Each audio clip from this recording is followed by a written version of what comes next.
एक सांगू का, माझी कोणाशीही कसलीही स्पर्धा नाहीये.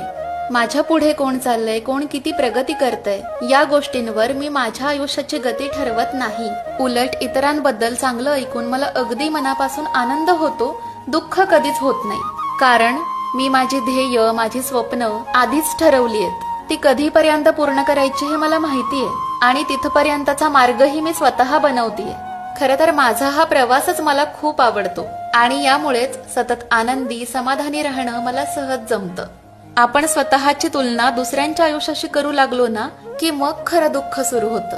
मला हे अजिबात नाही आवडत. उलट मी खूप कृतज्ञ आहे माझ्या देवाशी. त्याने मला चांगले हातपाय दिलेत, सुदृढ शरीर दिलंय, मेहनत करण्याची शक्ती दिलीये, सारासार विचार करण्याची बुद्धी दिलीये, जीवाभावाची माणसं दिलीयत. अजून काय हवंय? अहो, या साधारण गोष्टी पण नसतात काही जणांकडे. तेव्हा वाटतं खरंच किती दिलंय मला देवाने. बस याच सगळ्याच्या आधाराने मी माझं आयुष्य समृद्ध करणार आहे. माझी सगळी स्वप्न हळूहळू पूर्ण करायचीच आहेत मला. पण ती पूर्ण होईपर्यंतचा जो प्रवास आहे ना, तो मी जास्त हसत खेळत करतीये. उद्याचा दिवस कसा असेल, तो असेल की नाही हे नाही माहित मला. म्हणून माझ्या आयुष्यातला प्रत्येक आज मी सर्वार्थाने जगतीये.